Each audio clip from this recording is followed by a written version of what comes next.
Então vamos lá. Como eu disse em aulas anteriores, quando a gente estuda filosofia, diversas questões surgem, diversos temas surgem, há ali uma complexidade de assuntos que nos chamam bastante atenção. Entretanto, apesar da complexidade, apesar da profundidade, da extensão do trabalho a ser desenvolvido, a gente consegue resolver essas questões do nosso exame de que maneira? Com uma boa interpretação de texto, com uma boa análise das alternativas, uma acaba excluindo a outra, e até mesmo levando em conta uma boa base em relação à teoria geral de direito. Mesmo que você não conheça as obras dos pensadores, dos filósofos, você consegue resolver a grande maioria das questões fazendo ali uma análise de todo o comando das alternativas, uma apreciação em relação à teoria geral de direito. Poucas vezes esses instrumentos não se mostram exitosos. Mas quando não se mostra exitoso, evidentemente que não há outro caminho que não seja nos recorrermos às obras dos pensadores. Mas como eu disse, em relação a esse tema, diversas questões surgem, diversas dúvidas surgem, e é exatamente o que nós estamos fazendo aqui, enfrentando algumas dúvidas em relação a esse tema. Vamos dar uma olhada ali o que nós temos nesse questionamento. Para Norberto Bobbio, quais as características, faltou um S ali, né? Quais as características de um ordenamento jurídico? Norberto Bobbio diz o seguinte, olha, o ordenamento jurídico, ele pode ter ali diversas fontes do direito. E ele diz, independentemente desse ordenamento jurídico ser um ordenamento jurídico simples, cuja fonte do direito é uma única, ou ser um ordenamento jurídico complexo, onde eu tenho diversas fontes do direito, o certo é que nós vamos encontrar três características. Primeiro, a unidade. Segundo, a coerência. E terceiro, a completude.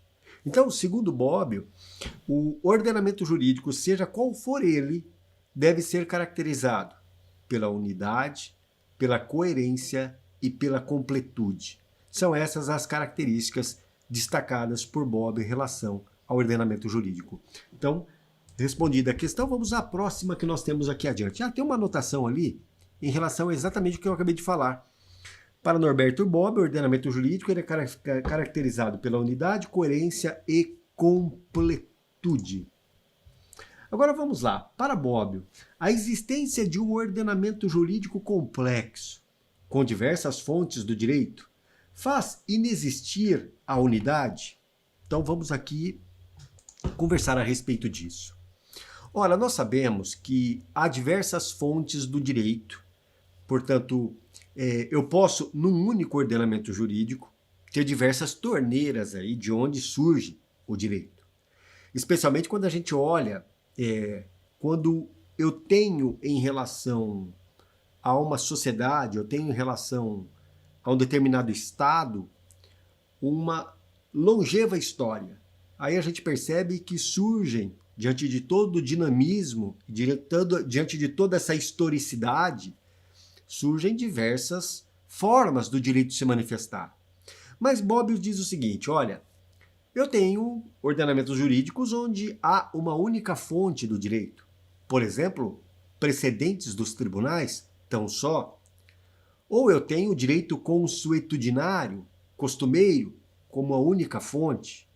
Ou eu tenho o direito positivo, aquilo que está descrito em lei, que foi ali colocado pelo órgão competente do Estado. Então, eu tenho estados que possuem uma única fonte do direito. É exceção.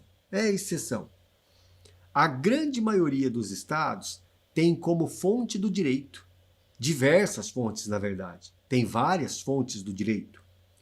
Tem aquela fonte que é decorrente de atuação direta do Estado, a lei. Mas eu tenho fontes que estão fora desse âmbito, onde eu tenho os costumes, os precedentes dos tribunais, outros princípios, ou até mesmo a manifestação dos particulares por meio de atuação junto ao mundo jurídico, elaborando contratos, por exemplo. Isso é possível. Então, olha, fontes do direito. Eu tenho ordenamentos jurídicos, tem uma só, são simples esses ordenamentos. Ali, sem dúvida, há a unidade. Agora, há ordenamentos jurídicos, como eu estou dizendo, onde eu tenho diversas fontes do direito. E havendo várias fontes do direito, não haveria a unidade destacada por Bobbio como característica? Cuidado, Bobbio traz de fato essa observação, diz, olha, apesar de existirem ordenamentos jurídicos onde há uma certa complexidade, existindo diversas fontes do direito, devemos trazer, diz Bobbio, à colação a teoria da origem escalonada do ordenamento jurídico, levando em conta o que nos traz Kelsen, Hans Kelsen. Ele diz o seguinte, é possível termos diversas fontes do direito. Entretanto, eu tenho uma que está lá no topo, uma que editou a norma suprema, que está lá no alto. E aí eu tenho variadas fontes. Essas fontes todas que estão abaixo da norma suprema, essas normas todas que estão ali abaixo, que advieram de fontes diversas, têm que estar em consonância com a norma suprema. É isso que diz Kelsen ao falar da estrutura hierarquizada do ordenamento jurídico, a estrutura hierárquica do ordenamento jurídico, onde eu tenho no ápice a Constituição e ali eu tenho todos os demais atos normativos, todos os demais atos que advieram de fontes diversas. Então, o que diz Bobbio? O fato de termos uma norma suprema que dá legitimidade ao todo, ainda que estejamos num ordenamento jurídico complexo, a unidade não é quebrada, a unidade é mantida. E é exatamente essa observação que traz Bobbio. Então, respondendo à questão que nós temos aqui, qual é a questão? Para Bobbio, a existência de um ordenamento jurídico complexo, com diversas fontes do direito, faz inexistir a unidade? Não, não faz inexistir. A unidade se mantém como característica do ordenamento jurídico, sendo certo que todas as normas, independentemente da fonte de onde advieram, todas as normas estarão submetidas à norma suprema. Portanto, a unidade está estabelecida, a unidade ela acaba sendo mantida neste caso. Agora, é bastante importante ficarmos atentos a essas denominações, a essas nomenclaturas que são trazidas. Cada autor usa uma expressão que lhe é peculiar, então a gente tem que tomar bastante cuidado. Dúvida que às vezes surge, ora, ordenamentos jurídicos é evidente que eu tenho ordenamentos distintos em estados distintos, mas seria possível termos em um único estado duas ou mais ordens jurídicas ou incidentes nesse estado? Poderia haver. Poderia, quando a gente fala, por exemplo, do direito natural. Então eu tenho o direito posto, o ordenamento jurídico estatal, não nos traz as soluções queridas, pretendidas para resolver determinada querela. Aí eu tenho como socorro o direito natural. Isso é um outro ordenamento jurídico. Então é possível que haja essa solução. E essa solução tem nome trazida por Bobbio. Essa solução ela surge num caso de anomia. No caso de anomia, eu terei a possibilidade de me socorrer a um outro ordenamento jurídico para solucionar um problema jurídico, uma lide, um conflito. Então, isso é possível. Então, vamos lá. Em relação a esse tema, vamos a uma outra questão, né? Ainda acho que a próxima questão fala de Bobbio também. Vamos dar uma olhada ali no quadro. A respeito da completude do ordenamento jurídico, o que significa heterointegração e autointegração? Questionamento, também levando em conta os apontamentos de Bobbio, neste caso, também apontamentos de Carnelucci. Preste atenção, olha. Bobbio diz, o ordenamento jurídico ele é classificado, ele tem como característica, unidade, coerência e completude. Quer dizer, no ordenamento jurídico, nós não encontraremos lacunas. Não há uma situação de anomia, porque ele irá abraçar todas as situações apresentadas. Entretanto, a gente não pode esquecer que isso é uma situação utópica, a ausência de lacunas, a ausência de anomia. A gente não sabe o que nós encontraremos mais adiante. O direito e as relações sociais, são dinâmicas. Então eu posso sim me deparar com um fato, com uma situação que eu não encontro de maneira direta no ordenamento jurídico a solução. Aí surge a anomia. O que eu faço? Como resolver? Deixo de resolver? Não. Essa situação macula aquela característica que Bobbio destaca, que é a completude. Então, quando eu não encontro no ordenamento jurídico a solução para determinado caso, há uma situação de anomia. Entretanto, como eu disse, o ordenamento jurídico ele é vivo. Ele irá preencher essas lacunas através de mecanismos que são trazidos. Surgem então os modos de integração do ordenamento jurídico ou preenchimento dessas lacunas. Bobbio traz, se referindo a Carney-Lute, ele fala, olha, nós temos a heterointegração e a autointegração. Por isso que eu disse, as nomenclaturas, denominações são importantes. E eu preciso entender o que isso significa. Heterointegração. Imaginemos que num determinado ordenamento jurídico, e aí nós tivemos uma questão que trata desse tema, que tratou desse tema. No ordenamento jurídico, uma questão do exame de ordem, não me lembro exatamente qual, uma questão trazida, questão fática, está aqui. Como é que no positivismo a gente resolve uma questão fática? Eu pego essa questão e simplesmente faço o ajuste dessa questão à norma, dessa situação fática à norma. Ponto. Subsunção direta. Acabou. Entretanto, muitas vezes isso não é possível. Eu não consigo, eu não encontro no ordenamento jurídico qual é a solução. Não há. Há anomia. Como é que nós iremos resolver esse problema? Primeiro passo. Eu olho para o próprio ordenamento jurídico. Vamos imaginar, como no nosso caso, que a fonte primordial do direito, como no nosso caso, predominante, é a lei. Eu olho para a lei e não encontro a solução para esse caso. Não encaixa. Aí eu preciso me socorrer de outros instrumentos que não estão na lei, que é, no nosso caso, a fonte primordial. Então vou me socorrer dos costumes, princípios gerais, eventualmente me socorro do direito natural, vou me socorrer de outros instrumentos. Alguns instrumentos estão dentro do nosso ordenamento jurídico, mas não correspondem à fonte primordial. Exemplo clássico, quando, para resolver uma situação de anomia, eu me utilizo dos costumes. A fonte primordial do nosso direito não são os costumes. Obviamente que podem surgir estes como fontes secundárias, subsidiárias, mas não como fonte primordial. Na lei eu não encontro a solução, vou aos costumes e lá eu encontro a solução.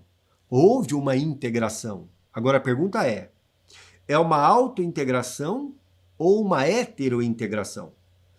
Segundo apontamentos de Bobbio, como eu disse, trazendo ali a colação Carney-Lute, podemos dizer que estamos diante de uma situação em que há a heterointegração.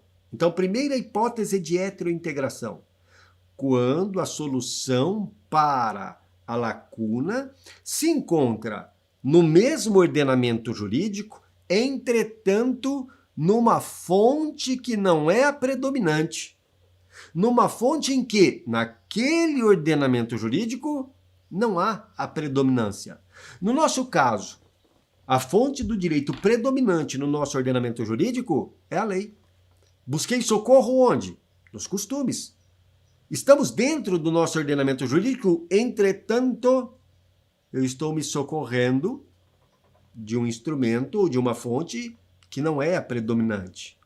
Então, aqui estou diante da heterointegração. Outra hipótese de heterointegração. Há a lacuna, olho para a lei, não vejo. Olho para os costumes, não vejo. Olho para outros instrumentos que o meu ordenamento jurídico me entrega como solução para a integração. Não vejo. Não encontro. Me socorro, então, de um ordenamento jurídico diferente. Vou ao direito natural. e lá eu busco a solução. Também uma hipótese de heterointegração. A heterointegração, portanto, ela se dá em duas situações. Primeira delas, quando eu busco solução fora do ordenamento jurídico, noutro ordenamento jurídico, ou quando eu busco a solução no mesmo ordenamento jurídico, entretanto, em fonte que não é, nesse ordenamento jurídico, a predominante. Então, são as duas situações em que eu tenho a heterointegração. Haverá a autointegração quando a solução surge no mesmo ordenamento jurídico e na fonte predominante desse ordenamento. No nosso caso, a lacuna se dá por meio do nosso ordenamento jurídico e a solução se encontra na fonte predominante, ou seja, na lei. Então poderíamos dizer que nesse caso não houve uma lacuna, não houve uma lacuna? Sim, poderíamos até dizer, é o caso clássico da aplicação analógica de uma solução legal a um fato assemelhado. Aí eu tenho a autointegração, tá bem? Então, heterointegração e autointegração são são instrumentos para o preenchimento de uma lacuna quando estou diante de uma anomia, quando eu estou diante de uma situação excepcional, onde o ordenamento jurídico, que tem como característica a completude, não está completo. Ele depende de ser preenchido. Ele depende de ter a sua lacuna ali resolvida, tá bom? Então falamos aí de heterointegração e de autointegração. Deixa eu ver se eu tenho um quadro. Ah, tem um quadro ilustrativo ali sim, olha. Tem um quadro ilustrativo. Então nós temos ali a completude como característica do ordenamento jurídico. Como completar? Aí eu tenho os métodos que são destacados, heterointegração e a autointegração como instrumentos para o preenchimento dessa lacuna. Vamos lá, vamos a uma outra questão que nós temos aqui adiante. Deixa eu abrir para vocês. Próxima questão. Vamos lá. Segundo Bobbio, o que se deve entender por antinomia aparente? Ora, quais são as características do ordenamento jurídico que são destacadas por Bobbio? Unidade, coerência e completude. Vamos falar da coerência. O ordenamento jurídico, ele deve ser coerente. Não é razoável que uma norma se contraponha a outra de modo que não possam conviver. Não é possível que tenhamos antagonismo, conflito entre essas normas. Agora, óbvio que a gente sabe, pela experiência que nós temos, que a gente não consegue impedir esses conflitos. Especialmente porque eu tenho sucessividade de leis no tempo. Então, pouco provável que a gente consiga evitar essa situação conflituosa entre as normas. Essa situação conflituosa é chamada de antinomia. Conflito entre as normas, antinomia. Muitas vezes, essa antinomia ela só existe de maneira aparente, porque a própria lei traz instrumentos para resolver. Ao critério cronológico, por exemplo, se eu tenho uma norma que se contrapõe a outra, critério cronológico, a mais nova revoga a anterior. Ora, critério cronológico não satisfaz. Temos critério hierárquico. A norma superior afasta a incidência da norma inferior. Ora, critério hierárquico não resolve. Nós teremos então a especialidade. A norma especial revoga a norma geral, em parte, algo que se chama de derrogação. Então, para resolver aquilo que chamamos de antinomia aparente, por que ela é aparente? Porque o próprio ordenamento jurídico me traz a solução para que haja a harmonização. O próprio ordenamento jurídico me diz, olha, esse conflito aqui, ele é aparente, porque o próprio ordenamento está dizendo, quando há conflito de uma norma com outra, critério cronológico, a mais nova prevalece. Ora, a hierarquia também resolve.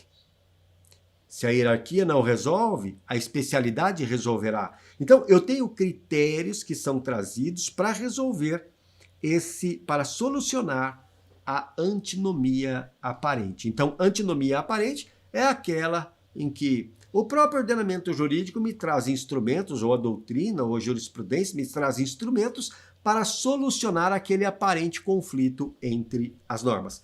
Então, eu posso dizer, segundo Bobbio, pergunta está ali, segundo Bobbio, o que se deve entender como antinomia aparente? Antinomia aparente é o conflito aparente entre normas, cuja solução nós encontraremos através de certos critérios. Quais?